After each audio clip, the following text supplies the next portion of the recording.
जब बाघों की गणना हो सकती है, पेड़ों की गणना हो सकती है, समझे नहीं, हिजड़ों की गणना हो सकती है, सबकी गणना हो सकती है, तो जातिगत गणना होने में कहाँ समस्या है। और हजारों की संख्या में हिंदू धर्म को छोड़ रहे हैं, तो ये चेतना अगर हमारे लोगों के अंदर आ गई साल 2 साल 4 साल 5 साल में, वैसे ही इनका बोरिया बिस्तर मानने के लिए भी लोग तैयार हो सकते हैं। नहीं, पूरा भारतीय जनता पार्टी का ओबीसी वोटर नहीं है। आज ही यहाँ पर सैकड़ों की लोग संख्या में थे। मूल सभी ये बदले हैं, मूल्यांकन उनका हो जाए, मंडल से मंडल मिल जाए, भूमंडल अपना हो जाए। जय भीम, नमो बुद्धाय। भारतीय संविधान के हिसाब से, जिसके हिसाब से देश चलना चाहिए, कितना चल रहा है ये हम सब लोग जानते हैं। गोरखपुर यूनिवर्सिटी में भर्तियां हुई जिसमें अमर सिंह पटेल को सस्पेंड और टर्मिनेट किया गया, उसमें 72 में से 42 अकेले ठाकुर थे।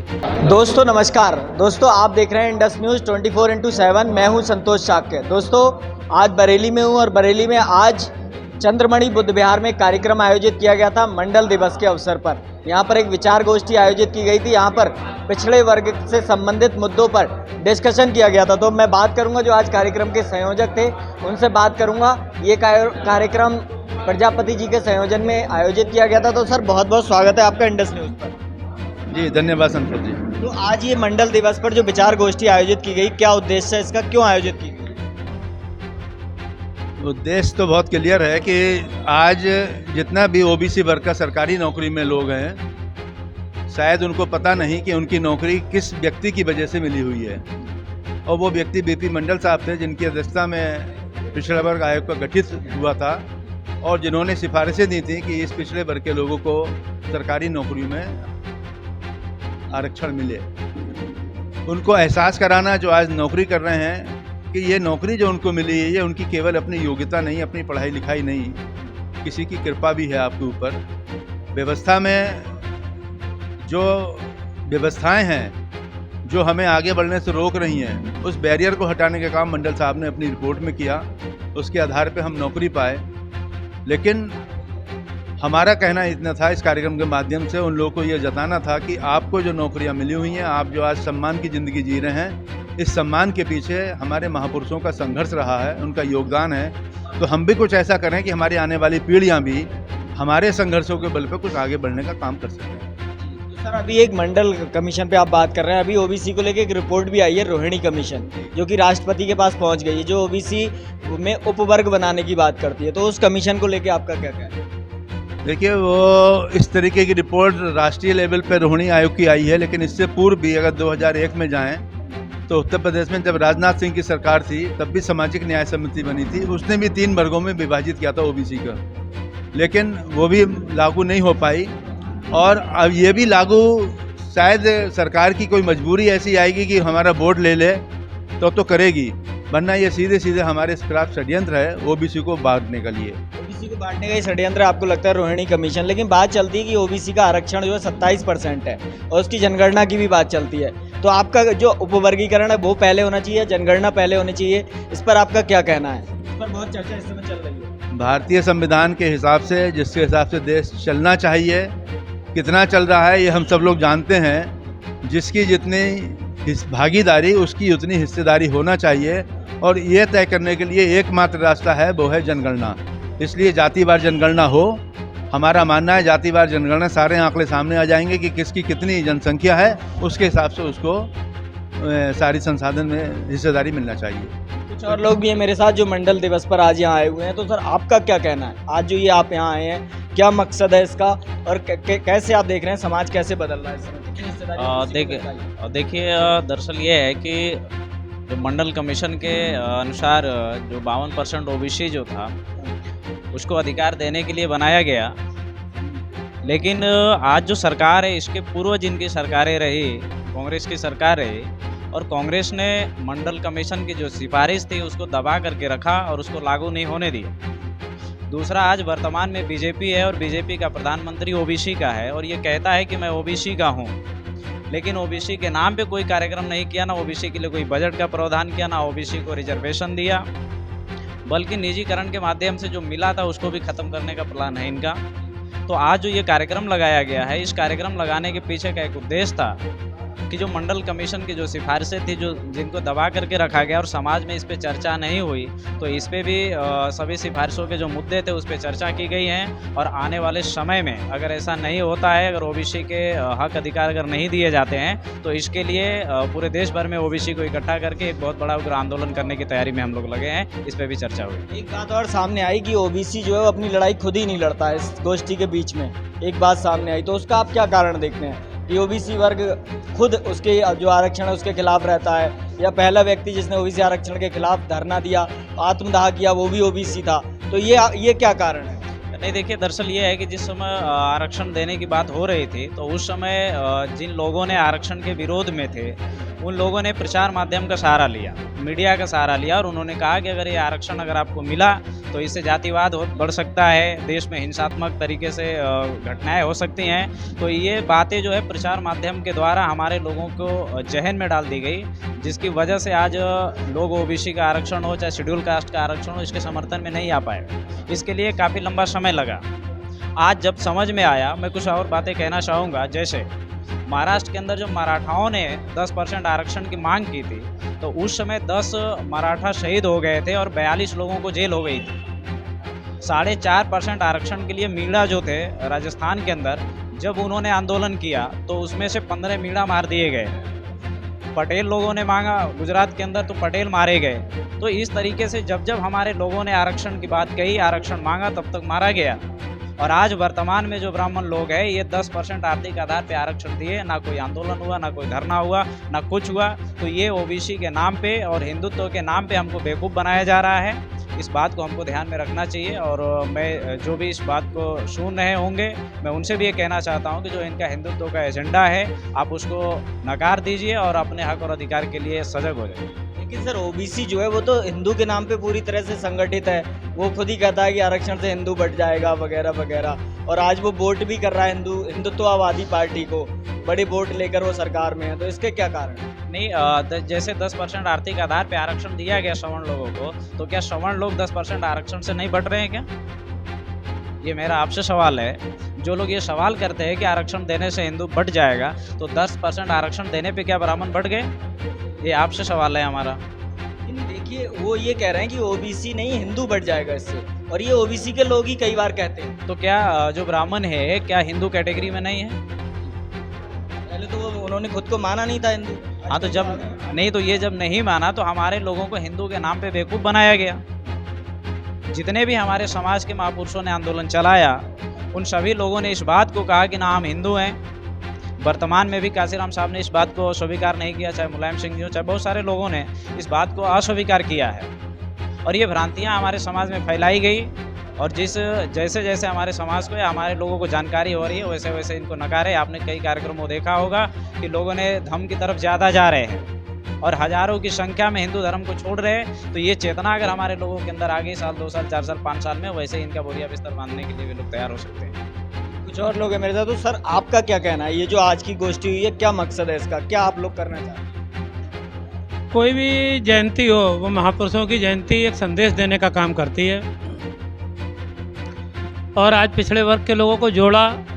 बहुत बड़ी संख्या थी, साथ में शेड्यूल कास्ट के लोग भी थे, और बीपी मंडल साहब की जो सिफारिशें थी, उसके आधार पे जो रिजर्वेशन मिला, उससे सामाजिक जो लोगों का चरित्र, जो व्यवस्थाएं बदली, तो उनको याद करने का दिन था। और उसके साथ साथ 3 महापुरुष हमारे साथ साथ और हैं। बीपी मंडल साहब 22 अगस्त को रामस्वरूप वर्मा जी का जन्मदिन, 1 सितंबर को ललित सिंह यादव का जन्मदिन। ये लगातार ये दिन लगे हुए हैं, और बीपी मंडल साहब को याद करने का इसलिए बहुत महत्वपूर्ण दिन हो जाता है, क्योंकि जो सामाजिक व्यवस्था के हिसाब से जो शूद्र थे, जिनको ना तो शिक्षा का अधिकार था, ना जिनको सर्विस, ना नौकरियां थीं, उनको केवल शूद्र बना के रखा था। कथा सुनने का, मंदिरों से किनारे गुजर नहीं सकते थे। ऐसी स्थितियां जब जैसे परिवर्तन हुए समाज में, तो उनको नमन करने का दिन था, और लोगों को ये बताने का कि जो आज भारतीय जनता पार्टी के लोग हैं, उनका चेहरा और चरित्र बताने का, कि जब पिछड़े वर्ग का रिजर्वेशन जब लागू हुआ, तो भारतीय जनता पार्टी ने संयुक्त मोर्चा की सरकार, बीपी सिंह की जो गवर्नमेंट थी, उन्होंने 1 सिफारिश नौकरी की करी थी। उसमें इन लोगों ने, भारतीय जनता पार्टी के लोगों ने उनसे समर्थन वापस लिया था, ये बताने के लिए। पूरा ओबीसी जो है भाजपा का वोटर हो गया, कोर वोटर बन गया है। नहीं, पूरा भारतीय जनता पार्टी का ओबीसी वोटर नहीं है। आज ही यहाँ पर सैकड़ों की लोग संख्या में थे, लेकिन ये मैं जानता हूँ कि उदासीनता है, क्योंकि गांव देहात में जब तक शिक्षा का स्तर वहाँ तक हमारे पिछड़े समाज के लोगों में बहुत अधिक नहीं पहुँचा है। इसकी जिम्मेदारियाँ, जैसे पिछले मैं कांग्रेस की भी बात करूं उसमें भी, और लेकिन इस समय भारतीय जनता पार्टी की सरकार ने तो निजीकरण कर दिया शिक्षा का, और कोई भी किसी भी रूप में जो प्राइमरी स्कूल सरकारी खुले हुए थे उनको भी बंद किया जा रहा है। तो ओबीसी का लोग जो समाज है, क्योंकि एक तो उनको रिजर्वेशन पूरा नहीं मिल रहा, जो करीब 52% उनकी आबादी 1931 की जनगणना के अनुसार बीपी मंडल साहब ने, तो उसके आधार पर 27% रिजर्वेशन मिला, और 27 में भी मुश्किल से 10-12% ओबीसी को रिजर्वेशन प्राप्त है। अभी भी पूरा रिजर्वेशन ओबीसी समाज के लोगों को ना तो कांग्रेस ने दिया, और ना इस समय भारतीय जनता पार्टी, जिसका प्रधानमंत्री कथित रूप से अपने आप को पिछड़ा कहता है, उसके बावजूद भी उसने मंडल कमीशन की मांगे अपने प्रधानमंत्री रहते में लागू कर देते।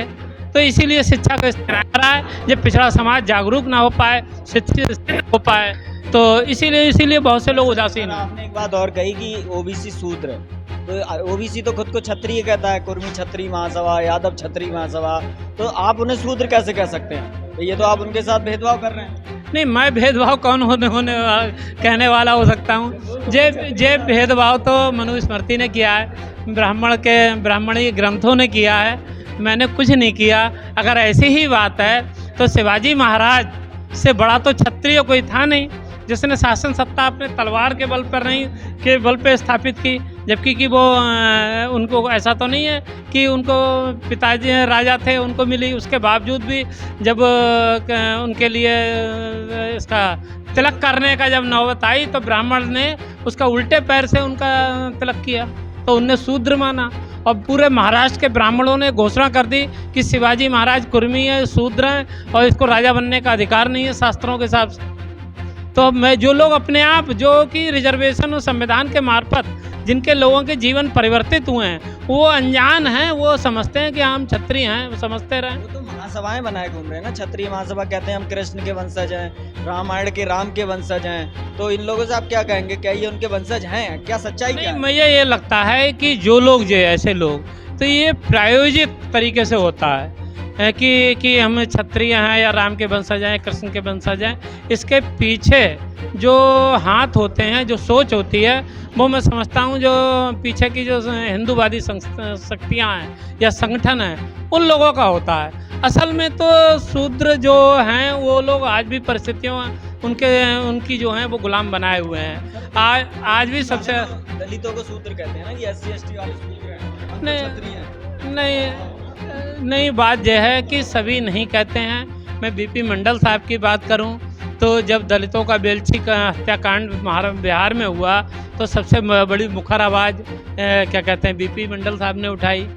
लालू प्रसाद यादव जैसे लोग, रामस्वरूप वर्मा जैसे लोग। जानना चाह रहा हूं कि वो शूद्र हैं या ये शूद्र हैं, इसको थोड़ा क्लियर करें। वो तो अछूत थे ना, ऐसा कुछ कहा जाता है। नहीं, आज संविधान व्यवस्था के हिसाब से तो शूद्र अब कोई नहीं है, क्योंकि हाँ पहले की पूछ के हिसाब से तो भाई वो हमारे लोगों को जो जिनको SC कहा जाता है वो अंत्यज थे, अछूत थे।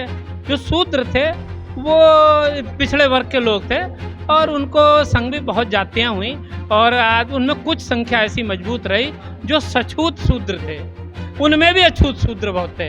अच्छा, एक बात है, अगर ये वो लोग जो शूद्र हैं वो क्षत्रिय कह रहे हैं या ब्राह्मण लोग या प्रकाश के लोग उनको अपना समझते हैं, तो राम नरेश यादव जब मुख्यमंत्री उत्तर प्रदेश के बने तो किसने कहा था कि राम नरेश तुम वापस जाओ और लाठी लेकर भैंस चराओ? और कर्पूरी ठाकुर जब बिहार के मुख्यमंत्री बने तो किसने कहा था कर्पूरी कर्पूरिया या कर्पूरी कर्पूरा गद्दी छोड़ पकड़ उस्तरा? क्या पिछड़े वर्ग के लोगों ने कहा था या किसी दलितों ने कहा था? तो किसने शूद्र बनाया है और किसने अछूत बनाया है, ये सारे लोग जानते हैं, और वो लोग भी जानते हैं। और कौन आज की डेट में हिंदुत्ववादियों की सरकार है, कौन हक खा रही है? क्यों नहीं 27% रिजर्वेशन पूरा लागू किया जा रहा है? क्यों नहीं सेंट्रल यूनिवर्सिटीज़ में कितने प्रोफेसर, कितने वाइस चांसलर OBC के हैं, ये बता दें। और कितने उनके प्रधानमंत्री के जो सेक्रेटरी हैं कितने OBC के हैं, कितने शेड्यूल कास्ट के लोग हैं? तो ये हक जो खाने वाले लोग हैं। और जो लेटरल एंट्री के द्वारा 340 से ज़्यादा जो ज्वाइंट सेक्रेटरी भरे गए हैं, वो कितने उसमें OBC के हैं, कितने SC के हैं? ऐसी क्या योग्यता है? क्या मतलब शूद्र लोग अयोग्य हैं? ओबीसी के अयोग्य हैं, एससी के अयोग्य हैं, आज भी उनकी जब मेरिट की बात होती है तो उनसे हम लोग आगे ज़्यादा होते हैं। शूद्र तो हैं जो पिछड़े वर्ग के नहीं, सामाजिक व्यवस्था उन्होंने बना रखा है। देखिए, आज संवैधानिक व्यवस्था के हिसाब से न शूद्र हैं हम लोग। भारत में बाबा साहब डॉक्टर भीमराव अम्बेडकर के बनाए संविधान से बहुत बड़ी ताकत दी है कि जो सामाजिक व्यवस्थाओं के गुलाम थे, शूद्र थे, अछूत थे, अंत्यज थे या आदिवासी थे, उन सबको नागरिक बनाया है और वोट की वैल्यू संविधान ने एक की है। इसीलिए संविधान की रक्षा होनी बहुत जरूरी है। भारतीय जनता पार्टी अभी एक और कैंपेन चला रही है कि जो पिछड़ा वर्ग है उसमें बंटवारा होना चाहिए आरक्षण में, उसमें जो कमजोर जातियां उन्हें अलग देना चाहिए, मजबूत जातियों को अलग। रोहिणी कमीशन की रिपोर्ट भी अभी राष्ट्रपति को चली गई है, कुछ दिन पहले ही गई है। तो इस पर आपका क्या कहना है कि रोहिणी कमीशन को लागू करने की बात कर रहे हैं, पहले लागू नहीं की, अब चुनाव आ गया है और चुनाव तक हो भी नहीं सकती, तो क्या लगता है आपको केवल राजनीतिक स्टैंड कर रहे हैं? बिल्कुल राजनीतिक स्टंट है। एक तो सबसे बड़ी बात, ये जातीय जनगणना क्यों नहीं करा रहे हैं? जबकि 2011 में ये भारतीय जनता पार्टी के गोपीनाथ मुंडे भी इस बात पर समर्थन में संसद में बात करी थी और वो लोग सहमत थे। भारतीय जनता पार्टी की सरकार आ गई तो जाति जनगणना क्यों नहीं हो रही है? इसका मतलब ये है कि वो नहीं चाहते कि जो यहाँ के ओबीसी के लोग हैं इनको न्याय मिल सके।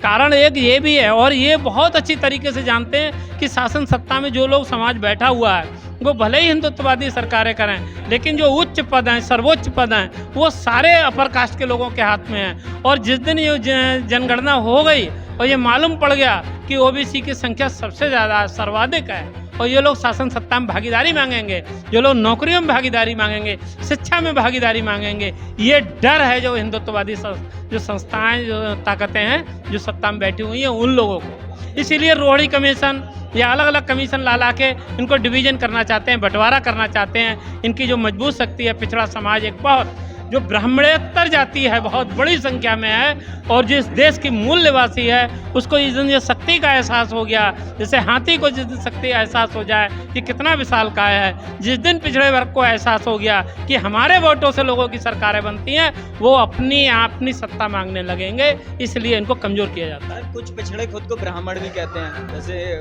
नाई हो गए, कुंवार हो गए, ये सब, तो इनसे आप क्या कहना चाहेंगे?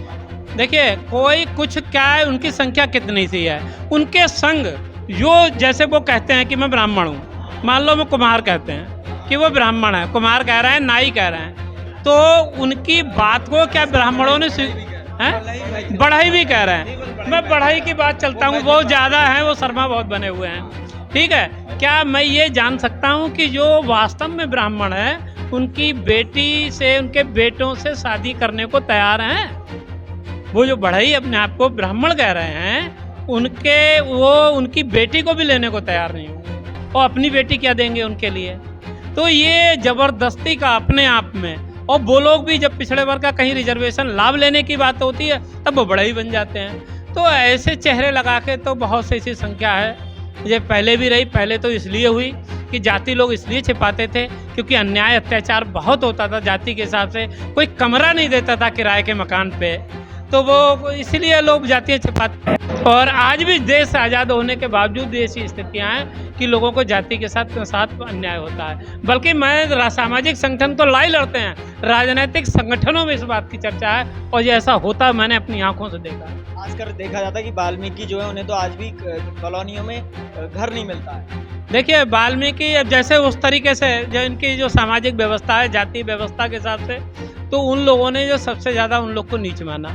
वाल्मीकि उनके सबसे ज़्यादा निम्नतम काम कराए गए, उन लोगों से मरे जानवर उठवाए गए, मेला साफ कराया गया। हमारे ही लोग हैं, हमारे ही भाई हैं, ठीक है, सबसे निम्नतम काम करा के और उनसे जितना भी गांव देहात में और शहरों में जैसा भी होता था, लेकिन उनके जो परिवर्तन आए, उनकी स्थितियों में शिक्षा भी मिली, उनके लोग पढ़ने भी लगे, नौकरियां भी लगीं, कुछ लोग राजनीति में भी आए।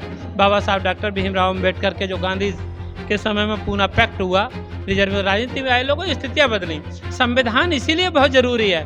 आज कोई जोर ज़बरदस्ती वाल्मीकि समाज हो या खटीक हो या जाटव समाज हो, जातियों के आधार पर कहीं वो फंसा हुआ है ताकत के बीच में, तो मजबूरी में कुछ करवा लो, चाहे मुसलमान से राम बुलवा लो, चाहे दलितों पिछड़ों से कुछ करवा लो, लेकिन संविधान के मार्फत उनको जाति के आधार पर वो काम करने को मजबूर नहीं कर सकते। आपने बहुत सारी बातें बताई, आप क्या कहना चाहेंगे? आज का जो कार्यक्रम क्यों आया? आज की समस्या हमारी जो है, तो समस्याएं हैं, सबकी मूल जड़ समस्या मनुवादी व्यवस्था है। मनुवादी मतलब बीजेपी और साथ आजकल खासकर मोदी। तो इसी की वजह से अगर ये सबसे समस्या ये कि सबसे हटाना ही इनका काम है। जब हमें सबको एक होकर इकट्ठे होकर दानी दुनिया वाली अपनी आपस के मनमुटाव भूल कर एक होकर बीजेपी को हटाना, चाहे भले खुद कांग्रेस आ जाए, कोई आ जाए। लेकिन सर मोदी जी तो वो तेल ही है ना, पिछड़े ही हैं। ये पिछड़ा नहीं है, वो भूल बोलता है, बनिया है वो। पर कब बनिया है वो झूठ बोलता है। तो पिछड़ा होता तो पिछड़े धोखा तो देगा, जब पिछड़ा होता तो पिछड़े क्यों धोखा देता है? वो पिछड़ा नहीं है, वो बनिया है। बनियों को मदद करता है वो, तो चाहे वो अंबानी हो चाहे अडानी हो, तो बनियों की मदद करता है, व्यापारियों की। तो पिछड़ों को तो नुकसान कर रहा है, वो गलत होता है। क्या नुकसान पिछड़ों को किया? क्या नहीं नुकसान किया, सब कुछ मंडल आयोग कब की रिपोर्ट पड़ी, अभी पूरी नहीं करी अभी तक। SC ST कुछ भी नहीं दिया अभी तक। खाली मुँह मनुवादी व्यवस्था में, चाहे वो कांग्रेसी रहे हों, चाहे बीजेपी रही हो, चाहे जो भी हैं, सब हमारे लिए बाधा बने रहे। तो आज आप पिछड़े वर्ग के लोग आंदोलन क्यों नहीं करते? क्योंकि मंडल की 2 ही रिपोर्टें लागू हुई। सुनिए, ऐसा है, लागू नहीं हुई। अगर जो हमारे समस्या ये है कि अब हम एक होकर पहले मोदी को हटाएं, उसके बाद हमारी समस्याएं हल हो जाएंगी, सब कोई ऐसी बचेगी। और सबके जड़ में 4 लाइनें कहना चाहता हूँ, ज़्यादा नहीं, लंबी चौड़ी नहीं है। मंडल से मंडल मिल जाए, सब दंड का मंडल बिक जाए, अगर तालमेल से काम करें, सबका खंडमंडल हो जाए। मूल सभी जब बदले हैं, मूल्यांकन उनका हो जाए, मंडल से मंडल मिल जाए, भूमंडल अपना हो जाए। जय भीम, नमो बुद्धाय। तो दोस्तों आपने देखा, मैंने बहुत सारे लोगों से बात की। आज यहाँ एक विचार गोष्ठी आयोजित की गई थी मंडल दिवस के अवसर पर, जो BP मंडल जी की जयंती होती है, आज उसकी गोष्ठी आयोजित की गई थी और बहुत ही अच्छी बातें इन लोगों ने रखी। और मैं आप लोगों का बहुत बहुत धन्यवाद करता हूँ। आप देखते रहिए इंडस न्यूज़ 24x7। मेरे साथ एक और हैं जो कुछ बोलना चाहते हैं। तो सर आप परिचय दें, क्या नाम है आपका, क्या कहते हैं? मैं अश्विनी पटेल। आज के कार्यक्रम के बारे में क्या कहते हैं? आज के कार्यक्रम के बारे में जो आपने रोहिणी कमीशन की बात की, रोहिणी कमीशन में पहले क्या NDA फर्स्ट में से ही शुरुआत हो गई। राजनाथ सिंह ने बैकवर्ड को 27% में 3 वर्गों में बांटने की बात।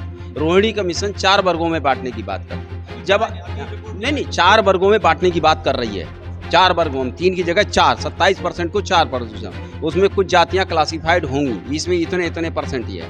आप ये बताइए, जातिगत गणना कराए बिना कैसे पता चलेगा कुर्मी कितना है, यादव कितना है, उसमें उसकी कितनी भागीदारी है समाज में? समझे नहीं? जब तक जातिगत गणना नहीं कराओगे तब तक आप ये रोहिणी कमीशन कैसे लागू कर दोगे? आप पहले जातिगत गणना कराइए, तब सही डाटा निकल के आएंगे कि कितने कुर्मियों की, पटेलों की, यादवों की, मौर्यों की या अन्य जो पिछड़े वर्ग में लोग हैं उनकी कितनी जनसंख्या है और कितना उनका सरकारी तंत्र में या व्यवसाय में कितना उनका योगदान है, तभी तो हो पाएगा। एक चीज कही जाती है कि जो अभी आरक्षण लागू है वो 31 की जनगणना पे लागू है। हाँ। तो उसी के आधार पे विभाजन भी किया जा सकता है। जनगणना कब होगी, कब बंटवारा होगा, इससे अति पिछड़ी जाति को नुकसान हो रहा है, ये बात भी तो नहीं, आप एक बात बताइए, आपको 4 वर्ग 27% को 4 वर्ग में बांटने की तो जल्दी है, जातिगत गणना कराने में कहाँ समस्या है? जब बाघों की गणना हो सकती है, पेड़ों की गणना हो सकती है, समझे नहीं, हिजड़ों की गणना हो सकती है, सबकी गणना हो सकती है, तो जातिगत गणना होने में कहाँ समस्या है? अरे जाति तो कहती है कि सारा आरक्षण कुर्मी और जो अहीर हैं या गुर्जर हैं वो ले जा रहे हैं। वो तो उन्होंने तब भी, जब मुलायम सिंह की सरकार थी तो 84 में से 56 SDM की बात कही थी। और ये विधानसभा में अखिलेश यादव ने योगी जी से प्रश्न भी किया तो वो 46 में से 56 कह गए। 46 में से 56 कह गए, ये मैंने खुद सुना है, उनकी भाषा थी। तो आप हमें ये बताइए कि जबकि कभी भी 56 नहीं, केवल 14 SDM यादव थे। मैं उनकी बिरादरी से नहीं हूँ, लेकिन इसके बावजूद भी उनकी बात को सही कहता हूँ। ये फॉल्स नैरेटिव था और उस पर आयोग पे लिख दिया गया था यादव आयोग। आज की तारीख में मैं बता रहा हूँ, बांदा टेक्निकल कॉलेज में भर्तियाँ हुई, 100% ठाकुर भरे गए, 100% ठाकुर भरे गए। और इसी तरह से गोरखपुर यूनिवर्सिटी में भर्तियाँ हुई, जिसमें अमर सिंह पटेल को सस्पेंड और टर्मिनेट किया गया। उसमें 72 में से 42 अकेले ठाकुर थे, समझे नहीं, 42 अकेले ठाकुर थे। और वो सूची उनके व्हाट्सएप सीयूजी से जो है फॉरवर्ड हो गई, इस पर उनको टर्मिनेट कर दिया गया। तो इस पे एक सवाल और उठता है कि अगर वो ठाकुरवाद कर रहे हैं तो क्या आप यादववाद करेंगे, आप कुर्मीवाद करेंगे? ये भी तो है ना। हम कोई बात नहीं, हम कोई बात नहीं कर। आप जातिगत गणना कराइए, जातिगत गणना में वो कहाँ हो रही? जातिगत गणना कराइए, और जिसकी जितनी भागीदारी है, समस्या उनकी वो है, इसलिए नहीं कराना चाहते हैं। जब उनको लग गया तो पता ये लगेगा कि जो 80% सीटें अकेले ब्राह्मण लोग लिए बैठे हैं, समझे नहीं? समस्या पोल वहाँ पर खुल जाएगी। समस्या यहाँ पर है। हम तो ये कहते हैं जिसकी जितनी हिस्से भागीदारी उतनी उसकी हिस्सेदारी। आप 4 वर्ग जो है रोहिणी कमीशन में बनने चाहिए, नहीं बनने चाहिए? आप पे नहीं उसका नहीं नहीं नहीं, पहले जातिगत गणना हो चाहिए। जातिगत गणना के हिसाब से जिसकी जितनी जनसंख्या है उसके अनुपात में उसको मतलब दिया जाना चाहिए। जिसकी कम है उसकी प्रतिपूर्ति करनी चाहिए। बैकलॉग करके अगर सरकारी नौकरियां हैं तो उसमें बैकलॉग करके भर्ती करिए, उसमें क्या दिक्कत है? ऐसा तो नहीं आप अति पिछड़ी जातियों की हिस्सेदारी के खिलाफ है? नहीं, नहीं, क्योंकि हम कतई खिलाफ 70 नहीं। जातियों की तो नहीं, हिस्सेदारी नहीं नहीं, है। नहीं। ओबीसी की जो 70 जातियां उनका तो एक अधिकारी तक नहीं है। हम जब नौकरी किए हैं, 66 साल हमारी उम्र है, हम मंडल कमीशन से पहले की नौकरी में हैं। हमें कोई आरक्षण नहीं था, और ईश्वर की दया से मैं टॉप मेरिट में था, समझे नहीं? बिना उसके तो भी मैं जनरल की टॉप मेरिट में था। तो बात यह है कि, और एक बात बता दूं, जब 15% रिजर्वेशन था, बरेली कॉलेज से मैंने बीएड अप्लाई किया था और बैकवर्ड का सर्टिफिकेट उसमें लगा है, 15% रिजर्वेशन था और मेरा सिलेक्शन नहीं हुआ। अगर मैं जनरल में आता तो मेरा सिलेक्शन उसी समय बीएड में हो। बाद में मैंने किया बीएड, जब कंपटीशन हुआ तो बीएड किया। मैं बीएड भी हूँ, एलएलबी भी हूँ। तो बात ये है, ऐसा नहीं है, हम नहीं चाहते। हम तो ये कहते हैं सबसे नीचे के पहले देखिए, हमारे सबसे नीचे अंत्यज स्थिति में लास्ट पावदान पे है, वहाँ से शुरू करिए और उसको दीजिए भागीदारी, हमें मत दीजिए भागीदारी। भागीदारी सबको मिलनी चाहिए। हमारे और देश की गुलामी का कारण क्या था? हमारा जाति आपस में ऊंच नीच भेदभाव पाखंड ही तो था, और कोई नहीं था। हम सामाजिक समरसता के मतलब चाहते हैं कि सामाजिक समरसता बढ़ी।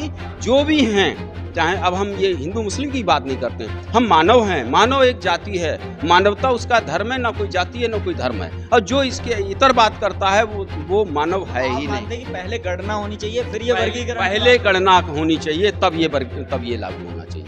फिर आपको कोई दिक्कत नहीं है ना, कोई नहीं होता। और जिसकी जहाँ पर कमी है उसकी प्रतिपूर्ति होनी चाहिए, उसकी बैकलॉग करके उसको भर्ती करिए। लेकिन तो जो भाजपा आप लोगों के बीच मतभेद फैला रही है, पिछड़ी जातियों को आपस में लड़ाई, उससे आप कैसे निपटेंगे? आपके पास क्या तरीका है? वो तो फिलहाल तो वो वोट ले रहे हैं। जिस तरह से ये गोष्ठियां करके और जन जागरण करके जगह जगह गांव-गांव जा करके हम लोग इसको जितना हम इसमें कर सकेंगे उतना ही आएगा। मैं समझ रहा हूँ जब मंडल कमीशन लागू हुआ था तो मतलब मेरे भाई को भी जबरदस्ती बैकवर्ड के मंडल कमीशन के खिलाफ खड़ा कर दिया जाए गंगवार को, समझे? जब लोगों ने मुझे पूछा कि अरे भाई तुम्हारा भाई तो विरोधी है, तो मतलब उसका जबरदस्ती जो है मेरा साला जो है केजीएमसी से एमबीबीएस कर रहा था और उसके उसी समय हॉस्टल से उसकी सब चोरी कर ली, तब उसको मजबूरन सिंग लगाना पड़ा गंगवार की बजाय, समझे नहीं? तो मतलब जातीय तो हमारे साथ इतना जब हम लोगों का, आप समझ सकते हो, बरेली पीलीभीत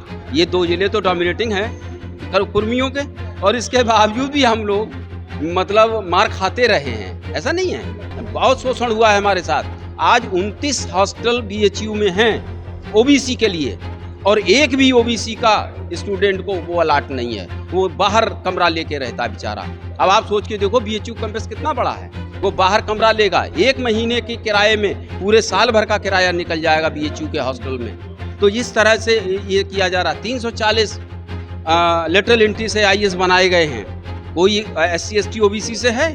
अरे हम तो ये चाहते हैं, अगर बना रहे हो लेटरल एंट्री से, अरे जब एक आईएएस बनाने के लिए 3 टायर सिस्टम बना हुआ है, प्री होगा, मेन होगा, इंटरव्यू होगा, उसमें से क्रीम निकल के आएगी, आप डायरेक्ट सीधे भर्ती करें, वो कौन सा पैरामीटर है? फिर उसकी वैकेंसी दीजिए ना।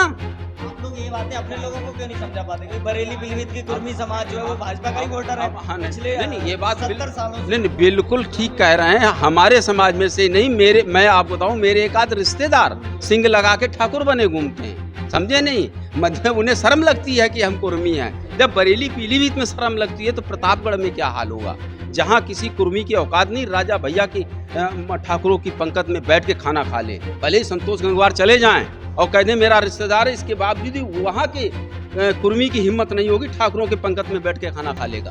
आज आप लोग मंडल दिवस मना रहे हैं, क्या मैसेज देना चाहेंगे? हमारा मैसेज ये है कि संविधान हमारा संरक्षित रहे, संविधान बचा रहना चाहिए। संविधान में हाँ कोई अगर आवश्यक संशोधन है तो किया जा सकता है, लेकिन कहो कि संविधान खराब है, इसे बदला जाना चाहिए, मनुस्मृति संविधान लागू हो, हम उसके कतई पक्षधर नहीं है, भले ही गर्दन कट जाए लेकिन हम उसका पुरजोर विरोध करेंगे। और जातिगत गणना होनी चाहिए। अगर आप रोहिणी आयोग लागू करते हो उससे पहले जातिगत गणना लागू होनी, जातिगत गणना हो जानी चाहिए, तब रोहिणी जो भी हो जातिगत चीज़ें हों वो करिए, कोई दिक्कत नहीं। ठीक। तो आपका कहना था कि जो अगर रोहिणी कमीशन लागू हो तो पहले गणना होनी चाहिए, लेकिन बहुत सारी जो भारतीय जनता पार्टी पहले वर्गीकरण करना चाहती है। तो इस सब पर आप लोगों ने ये वीडियो देखे, बहुत सारे लोगों के विचार देखे, मुझे लगता है कि आपको ये वीडियो बहुत अच्छा लगा होगा। और मंडल दिवस भी मैं आप सभी को भी बधाई देता हूँ। सर, हमसे बात करने के लिए बहुत बहुत धन्यवाद। धन्यवाद, आप लोगों का बहुत बहुत धन्यवाद।